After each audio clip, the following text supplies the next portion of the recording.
باستانشناسان تاجیک در موضع ارتبوز شهرک فرخار دو جسد را پیدا کردند که به قرنهای 35 و 11 پیش از میلاد تعلق دارد. این جسد مرد و زنی هست که یک جای دفن شدند و بالای سرشان کوزه گذاشته شده است. به قول باستانشناسان تاجیک و گروه آنتروپولوژ های روسیه، بازیافت آخر بیانگر آن است که مردم در اینجا از عصر سنگ به این سو مداوم زندگی کردند. این دو یادگاری اثبات میکند که در دوره برنجی میانه در اینجا مردم زندگی کردند، چون که در تاریخ شش جلده خلق تاجیک و در تمام تاریخ خلق تاجیک یک از سبب اون که دلیل ها نبودن، یک عقیده بود که گویا که در اینجا مردم مدنیت حصار، یعنی مردم دوره عصر سنگ زندگی میکنند، فقط تنها در دوره آخری عصر برنجی یعنی عصر 12 11 پیش از میلاد به اینجا مردمان آمدند.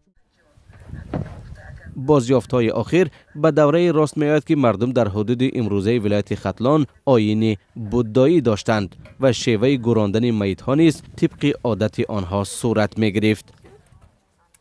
تاریخ شناسان حدس می‌زنند که در آن دوره چون زن و شوهر در یک روز وفات می‌کردند، آنها را یک جای می‌گراندند. دویم بار است که دو جسد در یک جا گرانده شده است بازیافت نموده. در دوره برنجی که به قول باستانشناسا در این سرزمین فرهنگ پیشرفته بوده است، آدما را با آرایشاتی که دوام زندگی استفاده می بردند دفن می کردند. باستانشناسان این فرضیه را هم ابراز کردند که در کوزه عادتا شیر و گوشت می انداختند. در آیین مردم آن زمان این توشه میت در سفر آخرت دانسته می شد.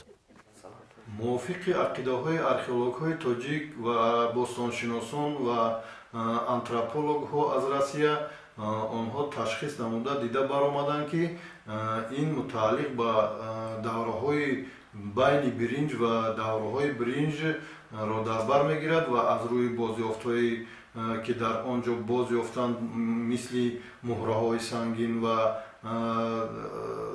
آینه های نقره‌گین و سرسوزن هایی که در آنجا موجود بودند، این شباهت میداد که عصرهای 12-11 پیش از میلاد را در بر میگیرد.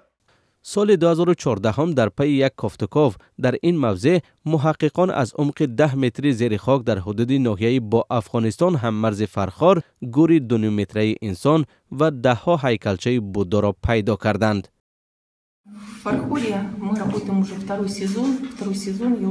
من موسم دوم است که در فرخور کار میکنم و حالا سر یک اشیای تاریخی تمرکز کردم که تاریخی تقریبا 5000 ساله دارد.